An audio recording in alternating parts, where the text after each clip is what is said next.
Olá, pessoal, tudo bom? Vamos finalizar essa unidade, né? Hoje a gente vai continuar falando, né? Eu sei que vocês estão cansados de ouvir falar de, né, violência contra indígena. Fala, poxa, tia, eu não aguento mais esse negócio de violência, né? Ninguém ganhava tudo, tava tudo muito fácil, essa vida do colonizador, né? Aqui na América. Mas a gente tem que continuar falando. Agora, lembra aquela dica que eu falei para vocês, né? Para saber que país que colonizou outro, vocês podem pensar sempre na língua que o país fala. Por exemplo, lembrando, o Brasil fala português. Não exatamente igual ao de Portugal, né? Era pois, né? Portugal é um pouquinho diferente, mas o Brasil, né, fala português também e foi colonizado por Portugal. A Argentina fala castelhano, né? Ou que a gente chama de espanhol, né? Como, por exemplo, a professora Ivana, né, pessoal? Então, foi colonizada pela Espanha. O Haiti fala francês, colonização francesa. Hoje a gente vai falar da colonização inglesa, né? Os dois países que têm uma colonização inglesa, né?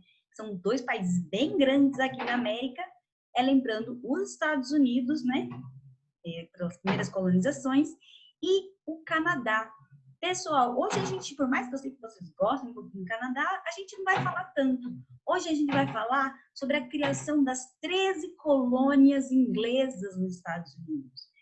Para vocês verem, os Estados Unidos não era esse tamanho todo, mas eu vou contar como é que os Estados Unidos chegou a esse tamanho todo dele. Bora lá? Esse material, para variar, né? Eu vou compartilhar com vocês. Então, vamos assistir esse vídeo com a apostila ou com um caderno, né? Sempre marcando, né? O que vocês estão com dúvida, né? Ou o que vocês quiserem comentar comigo depois, pessoal. Bom, vamos lá. A colonização inglesa foi um pouquinho diferente da colonização espanhola, né? E portuguesa. O que tem de diferente? Lá a gente vai ver características parecidas com a colonização portuguesa e espanhola, mas também a gente vai ver uma característica bem diferente. Por que ela vai se tornar tanto diferente? Vai se tornar tão diferente o povoamento porque o desejo, né, é outro. Enquanto no Brasil existia, né, o desejo de explorar, né, a colônia, na Espanha também, a Espanha também tinha o desejo de explorar, tirar ouro, tirar prata, né, diamantes, lugares que haviam diamantes, ou no caso do Brasil, pau-brasil, ou outros tipos de especiarias que a gente também vai ver que tinha no Brasil, né, e também outras especiarias que tinha pela América. A gente vai ver uma colonização lá onde fica os Estados Unidos hoje em dia, por um grupo de pessoas que não tinha vontade de explorar. Na verdade, não era a intenção principal deles explorar, mas sim a intenção era morar. E morar lá, fazer lá o seu lugar, então não é passageiro, né? Quando a gente fala de uma colonização de exploração que aconteceu no Brasil, ou que aconteceu, né, no resto da América, pela América Espanhola, a vontade era pega as coisas aqui, explora, explora, explora e vai explorando, entendeu? Se deixar, volta para a Espanha e volta para Portugal. A ideia não era ficar realmente. Já com essas colônias lá nos Estados Unidos, os povos que vieram, eles tinham vontade de morar, mas eles tinham vontade de morar por um outro motivo. Eles não estavam vindo para explorar, eles estavam indo para morar porque eles estavam fugindo da Inglaterra. Nossa, mas fala, se eles estão fugindo, por que eles vão para uma colônia inglesa? Pode ser que essa pergunta tenha surgido para vocês, como surgiu para mim quando eu era criança. Mas é porque era mais fácil ir morar, né? O governo inglês, né? A Inglaterra, a rainha, o rei da Inglaterra, naquele momento, para incentivar que as pessoas vão para a colônia e, de certa forma, paguem, né, tributos, impostos morando lá na colônia, é melhor que vá quem não acredita no, né, na mesma religião. Então, o que acontece? Esses ingleses que foram para o Novo Mundo, que foram para as colônias inglesas, eram ingleses que eram de outras religiões que não a anglicana. Vamos lembrar algumas coisas. Tem que lembrar que a religião na Inglaterra, depois da reforma religiosa, ou seja, depois que rompeu com a Igreja Católica, lembra que a gente estava falando disso? Dessas criações de novas religiões? A Inglaterra começou a ter religião oficial lá, chamada anglicana. Quem foi que, né, lembrando um pouquinho, quem que foi que criou a Igreja Anglicana? A Igreja Anglicana foi criada pelo aquele rei gorducho que eu falei para vocês, o Henrique VIII. Vocês lembram por que ele rompeu com a Igreja Católica? Bom, lembra, o Henrique VIII é aquele rei que teve 6 esposas diferentes. Motivo, ele precisava de um menino, um herdeiro que fosse homem para cuidar da Inglaterra, mas não conseguia. Como a primeira esposa lhe deu uma filha mulher, ele queria se separar da esposa e poder casar com a Ana Bolena, que seria a segunda esposa. A primeira esposa não queria se separar, ela era muito católica, por sinal. O que acontece? Ela queria, ficar casada, entretanto, o rei não queria casar, porque ela não estava dando nenhum filho homem para ele. Então, ele queria, ir lá romper com a primeira esposa para poder casar com a Ana Bolena. Problema, Ana Bolena também não deu filha mulher, só deu filha mulher, não deu filho homem. Casou, mandou matar a Ana Bolena, casou com a terceira mulher para dar filho, Ele só vai ter um filho homem que vai acabar morrendo e não vai assumir o trono da Inglaterra. Mas o motivo, então, porque ele rompeu, com a Igreja Católica, é porque a Igreja Católica não admite separação, A Igreja Católica não acredita nisso. Então, não vai deixar eu me separar? Pois eu sou o rei, eu mando. Logo, sou eu que vou criar uma nova religião. Essa nova religião, chamada anglicanismo, ela é muito parecida, na verdade, com a Igreja Católica. Porque não é que o rei não concordasse com os dogmas, leis católicas. É que ele só não concordava exatamente com a lei que não deixava ele separar. Então, o anglicanismo vai ser parecido. O que vai acontecer? Como o anglicanismo é muito parecido com o catolicismo e o anglicanismo é a igreja oficial na Inglaterra, o rei vai mandar perseguir todas as outras religiões. Não importa se é cristã ou não, ele vai mandar perseguir. Então, luteranismo, aquele primeiro frei que rompeu com a Igreja Católica, criou uma nova religião, o luteranismo, vai também ser perseguido. Os puritanos que vieram do calvinismo vão ser perseguidos. Então, é isso. Ele manda essas pessoas, como elas queriam praticar a religião delas na Inglaterra, mas não podiam, o jeito foi ir morar no Novo Mundo.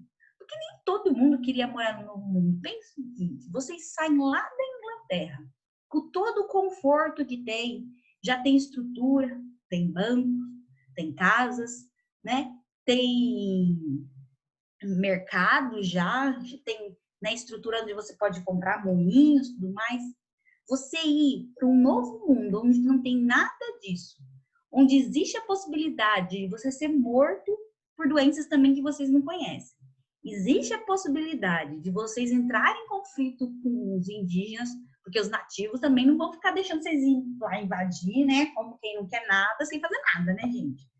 Os nativos também vão defender as terras deles. Então, o que a gente chama de peregrinos, ou seja, essas pessoas que foram para os Estados Unidos fugindo, para ter uma liberdade religiosa lá no Novo Mundo, sabiam do que elas iam ter que passar. Mas mesmo assim, era melhor do que ter que trocar de religião lá na Inglaterra, Quem que foram as religiões que vieram para aqui, para a América? Foram puritanos, os Quakers, os menonitas. Esses menonitas, eles são muito comentados, por exemplo, numa série chamada... É uma série da TLC, que fala sobre os puritanos e os menonitas, quando eles vão para o mundo, né, eles se vestem, eles não usam tecnologias, então quando eles vão para o mundo moderno, que é o nosso mundo hoje em dia, é tudo muito diferente. Tem os batistas, os batistas eu tenho certeza que vocês já ouviram falar, já que a gente tem batistas aqui no Brasil também. Os metodistas, também temos metodistas no Brasil. Presbiterianos, luteranos, lembra que eu falei que é aquele grupo, né, que veio do luteranismo, e calvinistas, né? Todos esses vieram fugidos, sim. Todos eles são cristãos, só que são de raízes diferentes do cristianismo, ok? Para quem nunca ouviu falar nos Quakers ou Cafamoso, talvez você já tenha visto essa aveia no supermercado ou chocolate em que tem esse homenzinho aqui. Por que eu trouxe ele para vocês? Para vocês entenderem como que vem na imagem logo na cabeça, assim, e como que é um Quaker. Na verdade, o Quaker é uma boa representação de como a maior parte dos puritanos, né, dos religiosos perseguidos vieram, como é que eles se vestiam. Tá vendo? Ó, preto, eram roupas pretas, né, esse chapéu com uma golinha branca. Guardem bem essa ideia, porque a gente vai falar desses puritanos aqui, ó, mais para frente e de novo, principalmente na Inglaterra. Então, quais objetivos eram do povoamento? Morar, criar uma infraestrutura, né? Porque já que vai morar aqui, tem que, né, criar o básico, né? Escola, oficinas, né? Criar sapato, criar roupa, casas, né? E por aí. Criação de governo, porque não dá para virar uma bagunça, né, gente? Não é porque o, né, que tá, né, porque eles estão aqui, que pode ficar bagunçado. Pessoal, né, voltando, a gente, né, vai ver, né, por que tem essas vontades. Não pode para não virar bagunça, precisa realmente, né, de uma nova, né, um novo governo. Por isso que eu trago para vocês, né, esse Quakers aqui. Para vocês saberem como nunca mais esquecerem como é que são os puritanos, né, os menonitas, né, eu trouxe essa imagem. Essa imagem, gente, ela ficou muito famosa aqui, ó, para vocês verem, por causa de um dia que eu acho que vocês já ouviram falar também famoso, chamado o Dia de Ação de Graças, né, nos Estados Unidos. Um dia que é Ação de Graças que é muito comemorado e que no dia seguinte acho que é também comemorado, que é o tal do Black Friday, né? O que acontece? O Dia da Ação de Graça, eles colocaram, né? Eles comemoram o Dia da Ação de Graças porque é o dia em que eles celebraram com os indígenas, né, norte-americanos, né, com essa troca entre, tipo, comer o peru, né, que é tipo da região, né. Bom, vamos amanhã, né, descobrir se realmente vocês acham que essa cena foi tão, tipo, né, tranquila, que existe, né. Olha para vocês verem, né, o indígena, como uma imagem, um quadro, pode falar muito para vocês de uma atuação. O indígena está sentado, né, num formato de passivo, né, daquele recebendo. Quem é que está dando a comida para o indígena? São, né, os ingleses, né, colonizadores. Então, tipo, você vê, né, o ato de bondade, o ato da partilha vem desses ingleses. Então, vocês vão ver muito essa imagem, né, nos Estados Unidos, sempre com essa passividade dos indígenas aceitando. O que eu queria trouxe para vocês também, que, né, eu queria compartilhar, é essa história aqui que eu trouxe no material e que eu vou colocar aqui para vocês. Espera um minutinho, né? Deixa eu aqui tirar aqui para vocês verem, que é o ato de dar a mão. Se vocês não sabem, essa, né, de ato de dar a mão, né, apertar e tudo mais, uma né, da popularização do ato de apertar a mão para cumprimentar é um ato dos colonizadores ingleses. Queria trazer esse aqui para vocês uma reportagem, já que a gente, né, deixa eu colocar aqui para vocês, ó. Já que, assim, para vocês verem, nessa mania que eu, né, tenho trazido para vocês notícias, qual é a origem do aperto de mão, né? Eu achei muito legal essa reportagem aqui, da Super Interessante, que ela fala, né, que o apertar a mão já é um costume muito antigo, né, entre os gregos e tudo mais, mas que ela vai se tornar popular, ou seja, as pessoas com mais comum apertar a mão, vai ser com a colonização inglesa. Quer ver aqui, ó, tá bem nessa parte aqui, ó. Ó, com os Quakers, lembra que eu falei dos Quakers, né? Falar que tá até na aveia Quaker, que é uma marca, né? Em homenagem aos Quakers que vieram, né, para os Estados Unidos, ó. Mas nem sempre você quer propor trégua com a mão, né, de alguém, porque o ato de apertar a mão é você dar a trégua para alguém, né, de uma maneira educada, porque você está se deixando aberto, né, para uma briga ou qualquer coisa em que você aperta a mão.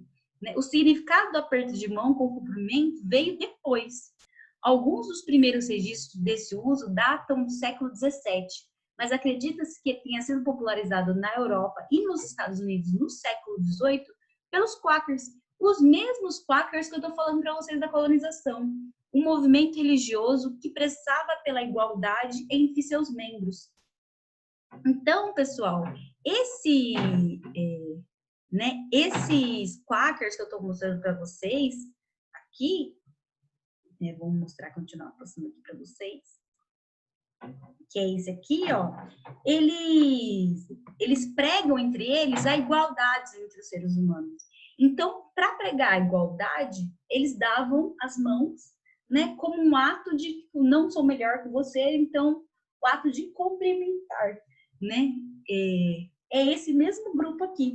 Olha para vocês verem que uma coisa como a colonização inglesa, por mais que seja lá, né, acontecendo nos Estados Unidos, é uma coisa que culturalmente está entre a gente, algumas práticas entre eles. Prática de ir no mercado, de você comprar aveia, prática de você apertar a mão, né? O que vai acontecer? Esses colonos que vieram para cá e que vieram com certas duas intenções. Uma parte dos colonos vieram para explorar, mesmo que nem no Brasil, né, e na Espanha, né? Os colonos vieram aqui para tirar ouro, mesmo prata, o que der explorar, levar, né? Para plantar, porque como eu falo, o clima aqui na América, ela é muito diferente do que o clima na Europa. O clima da Europa é um pouquinho mais frio, apesar de nos Estados Unidos ser um clima até que lembra-se da Europa, mesmo assim a influência é de outro jeito, a terra é de outro jeito.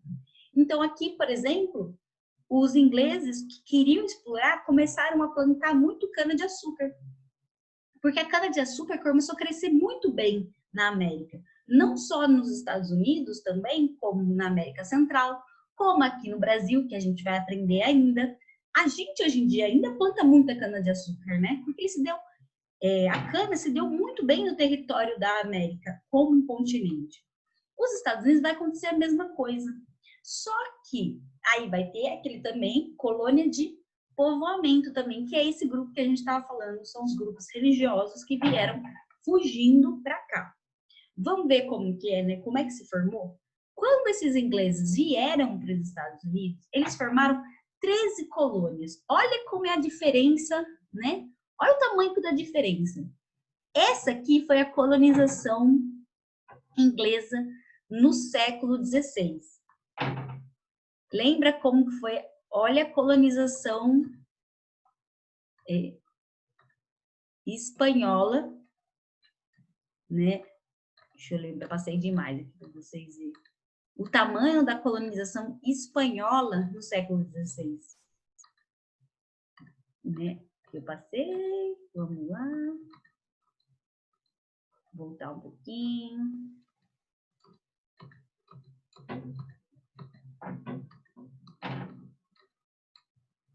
Ó. Olha o tamanho da colonização espanhola. Olha o quanto de gente que veio para explorar mesmo a região, né? Olha a quantidade de espanhóis que vieram para explorar. Olha o tamanho da quantidade que veio dos ingleses comparado aos espanhóis é muito pouco, gente, mas muito pouco mesmo, né? Os ingleses vieram e formaram apenas no começo 13 colônias bem pequenas. Olha o tamanho aqui. Essas são as 13 colônias, olha. Que é somente esse pedacinho aqui, que vocês estão vendo pouco, né? Para entender melhor as diferenças, né, como é que fizeram, e para vocês entenderem um pouco mais para frente, quando a gente falar, por exemplo, da independência dos Estados Unidos e também que a gente vai falar para frente, né, da abolição dos escravos nos Estados Unidos, da guerra civil nos Estados Unidos, a gente tem que acaba dividindo essas 13 colônias em 3 partes. A parte de povoamento, que são aqueles grupos que vieram para colonizar, assim, para morar mesmo, para, né, morar, criar moradia, se fixar aqui, é o que se chama-se colônias do norte. Essa aqui. Essa colônia do norte, elas vão ser um pouquinho diferentes economicamente falando, porque o clima lá vai ser mais frio. Por que o clima é mais frio? Né? É só pensar, se fica mais ao norte, quer dizer que fica mais perto do Polo Norte, certo? Né? Mais perto do Canadá, mais perto do Polo Norte. Então, o clima é realmente mais frio. Nessa região, tanto, o solo não é tão fértil. Ele é fértil, mas ele não é tão fértil, por exemplo, como no sul. Então, se o solo não é muito bom para se plantar, o que é melhor fazer? Você acaba criando mais comércio e mais oficinas de produtos manufaturados, como criar sapato, como fazer, né, carroças, como fazer, produzir mais materiais que são utilizados no dia a dia naquele momento. Né? Vocês têm que lembrar que não existe nenhum tipo de tecnologia, a gente está falando do século XVI, 1500 e pouco, né? Então não tem nada de tecnologia assim. Mas produzir vidro, né? Produzir garrafas de barro, produzir carroças, roupas, né? E com isso, principalmente se vender esses produtos. Por isso que a primeira atividade econômica que mais trazia dinheiro para essas colônias do norte eram os produtos manufaturados, o comércio. A segunda era a agricultura, porque eles não queriam ganhar tanto dinheiro com a agricultura. Então, criavam-se o quê? Minifúndios. O que é minifúndio? Mini, pequeno. Fúndio é terra, tá? Então, criavam-se pequenas terras, né? Pequenas fazendas para produção que seja de subsistência. A família que mora nessa fazenda vai plantar o suficiente para que eles comam aquilo, ou no máximo eles troquem com o vizinho ali, tipo, eu plantei milho, você plantou, né, feijão, vamos trocar um pouquinho aqui, né? Por isso que eles plantam mais variedades, por isso que é chamado de policultura. Cultura é essa, é lavoura, né? Cultura né, da planta. Poli são muitos, lembram de politeístas? Poli, muitos. Então, policultura. Então, planta-se vários tipos de leguminosas, né, todo tipo de planta. Por quê? Porque se eu vou plantar para eu comer, é melhor eu plantar 1, 2 ou vários tipos de alimento. Vários tipos, né? Por isso que a mão de obra lá também vai ser livre. Porque não compensa comprar um escravo quando a propriedade não é tão grande. Aquele que é dono, a família que é dona da propriedade, ela mesmo, né, vai trabalhar nessa fazenda. As colônias que são mais ao sul, que são essas aqui, ó, Geórgia, Carolina do Sul, Carolina do Norte, Virgínia, essas aqui, gente, eu quero que vocês guardem bem essas colônias, porque essas colônias, se vocês ouvirem noticiário ultimamente, vocês vão ouvir falar muito desses estados hoje em dia nos Estados Unidos. Por quê? As colônias do sul, por ter um clima mais quente porque são embaixo, né, e tem um território mais fértil, elas eram melhores para fazer plantação tipo latifúndio. Fúndio, ou seja, fazenda, né, terra, late grande. Então, as pessoas em fazendas grandes produziam um tipo, né, então monocultura, um tipo de planta para pegar esse excesso e vender, que nem aconteceu no Brasil e em outras partes do mundo. Para esse tipo de venda de plantação, qual que é a melhor, não estou dizendo que é aceitável, mas melhor, é a mão de obra escrava. Por quê? Porque a mão de obra escrava, por mais que o escravo seja um produto na época caro, sim, gente, é triste eu ter que falar em escravo pessoas como produtos, mas infelizmente é o que essas pessoas elas eram tratadas na época, né? Lembra que quando a gente estava falando de escravidão era isso, né? Era considerados objetos. Esses, né? Os escravos no sul dos Estados Unidos, apesar de o escravo ser caro, você acabar comprando de forma cara, né? Ao longo da vida, um escravo vai produzir muito sem dinheiro algum. Então, ao longo do tempo, os escravos eram a melhor, né, mais vantajosa forma de mão de obra do que os assalariados, né, aquele grupo de pessoas que ganham um salário. Por que eu estou chamando a atenção? Mas, tia, o que tem a ver a colônia de exploração no sul dos Estados Unidos, que você está falando um monte de coisa assim, com o que está acontecendo nos Estados Unidos hoje em dia e no mundo? E o que a senhora falou, por exemplo, sobre, né, a derrubada das estátuas de colonizadores e tudo mais. Nesses 4 estados dos Estados Unidos, gente, é os estados que mais têm população negra nos Estados Unidos. Por quê? Pelo mesmo motivo. Os fazendeiros, na época do Sul, na colonização do Sul, importavam, né, os escravos lá da África, né? Então, a maior parte da população é negra. Não é à toa que a maior parte dos problemas raciais nos Estados Unidos é nesses 4 estados que tem problemas mais raciais, porque a maior parte da população é negra e ainda essa parte da população branca, ela é muito racista, tá? Olha isso, para vocês verem, né? O mundo que a gente está vivendo hoje, que está sendo falado hoje em dia, tem tudo a ver com o que a gente está aprendendo. E também existiam as colônias do centro, gente. As colônias do centro, como elas não eram nem tão frias e nem tão quentes, elas, né, faziam atividades de troca entre o norte e o sul, principalmente de economia, tá? Então vai ser fácil, é só lembrar que o que os motivos dos norte têm, por exemplo, menos questões raciais, porque não trouxeram tantos negros, usava-se mão de obra assalariada, usava-se comércio porque é mais frio e não dá para plantar tanto, né? Comparado ao sul, né? Gente, é por isso, pensando nesse pensamento dos Estados Unidos, que os colonos criaram um termo para eles para eles colonizarem os Estados Unidos, né, para os ingleses colonizarem os Estados Unidos, que se chama Destino Manifesto. Por que eu quero que vocês entendam tanto o que é um destino manifesto? Pessoal, a questão do destino manifesto é uma questão, né, um conceito usado até hoje pelos estadunidenses. O que acontece? O destino manifesto é uma teoria que veio dos puritanos.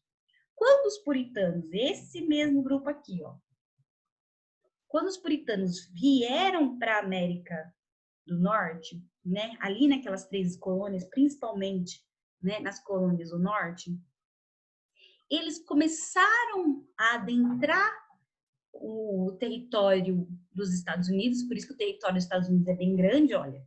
Eles começam aqui. Aí eles começam a adentrar e invadir mais e mais o território. Lembre-se que essa parte aqui, olha, colonização espanhola. Eles começam a entrar. O que acontece? Por que eles começam a entrar assim?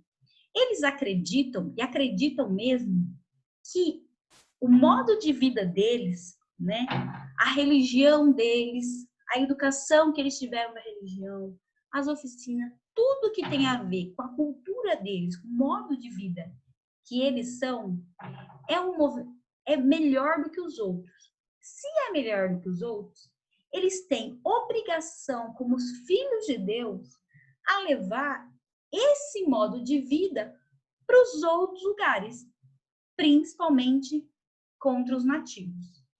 Por isso que eu coloquei aqui, qual que é o problema?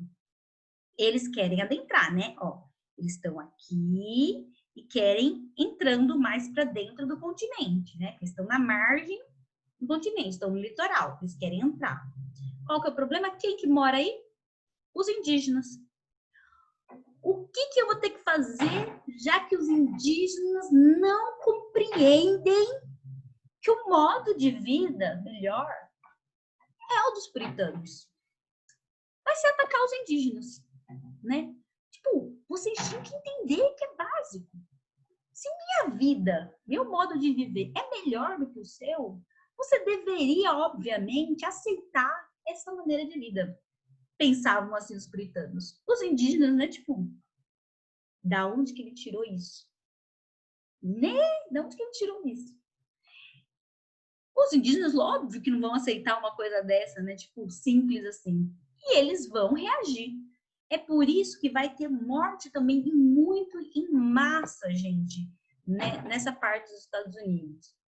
Essa superioridade, esse destino, né? É isso. E por que eu falei que isso aí tem havia usado até hoje? Tá matando indígenas hoje? Não é essa a questão nos Estados Unidos. O que acontece é que os Estados Unidos criou tanto essa ideia para si que ele usa isso para atacar outros países. Ou também, por exemplo, para poder lidar com esses outros países, né? Se usa, pode ver, em filmes, tudo, os estadunidenses sempre veem como se a vida dos Estados Unidos, né, do modo de vida dos Estados Unidos é melhor do que os outros. Então, impõe muita guerra, obriga em formato tipo, do comércio e outras coisas a ser que nem eles, né? Como que o termo Destino Manifesto surgiu? Bem lá depois, praticamente 3 séculos depois, vem um jornalista, o John Oliver, e falou o seguinte, esta frase aqui: nosso destino manifesto, atribuído pela providência divina para cobrir o continente para o livre desenvolvimento de nossa raça, que se multiplica aos milhões anualmente, né? Quer dizer que o seguinte, vou interpretar essa frase com vocês. Deus disse, né? A providência divina disse que é o destino, né? Faz parte do nosso destino levar o nosso pensamento, né? A nossa raça para o resto do continente, né? Tipo, para se multiplicar, né? O que vai acontecer? 23 milhões de nativos vão morrer em 300 anos nos Estados Unidos. Quem que são que vai contar mais ainda sobre isso? Né? Filmes de faroeste. Vocês já ouviram aqueles filmes de Bang Bang? Como o Rango, né? Uma animação Rango, ou outros de Bang Bang, vocês, né? Sempre tem um faroeste, sempre tem, né? O que acontece? Esses far ao oeste, né? Tipo, para longe, né? Ao oeste, indo para o oeste, porque, ó, eles estão no leste, eles estão caminhando para o oeste, então é far west, para o oeste, né? Eles são esses cowboys que eles estão levando esse modo dos ingleses, né, dos antigos ingleses, dos novos colonizadores, para o resto do continente, né? Que isso acaba fazendo o quê? 23 milhões de mortes de nativos em 300 anos, gente. É muita coisa. Essa imagem que vocês estão vendo aqui é uma imagem criada, né, para falar qual é o destino manifesto. Tá vendo para vocês verem, ó, as carroças, né?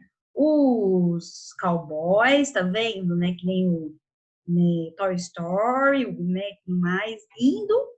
E o destino, que é essa mulher aqui, ó, o destino manifesto, caminhando com eles, porque é o destino indo para o oeste e levando essa cultura, né? Que se imagina que é melhor, que é superior para os outros povos. Só para vocês terem noção de como que isso aqui é uma coisa que é muito... É uma coisa que realmente eles acreditam até hoje e não é invenção, para vocês verem. Vou mostrar para vocês uma outra reportagem tirada essa semana, né? vou trazer para vocês, dessa semana, uma reportagem dos Estados Unidos. Vou colocar aqui para vocês, pessoal. Vou colocar aqui para vocês, aqui, ó. A reportagem fala: a acusada cega de Trump contra a China. Ó, para vocês verem, ó, foi dessa semana, semana passada, né? No dia 8, dia 13/8, né? Apareceu nesse outras mídias. Discurso ameaçador do secretário de Estado, Mike Pompeo, retoma crença no destino manifesto dos Estados Unidos. Insinua que Washington, né, a capital dos Estados Unidos, pensa em lançar seu imenso poder bélico, ou seja, mandar vários armamentos contra Pequim, na China. Tudo será mais grave caso o presidente se reeleja. Ele está falando, né, que o Trump, né, acredita mesmo que é o destino dos Estados Unidos levar o modo de vida e tudo mais, a política e tudo mais dos Estados Unidos para o resto do mundo, principalmente contra a China, que é uma grande potência hoje em dia, né? Que na verdade, Estados Unidos e China, né, tá de potência, né? Então, os americanos acreditam, né? O Trump, que é o presidente dos Estados Unidos, acredita muito nisso. Para vocês verem, né, como isso é um discurso, né, é uma fala que está o tempo todo sendo falada lá. Bom, pessoal, aí a gente vai falar um pouquinho mais depois. Façam as atividades. Beijo, tchau para vocês.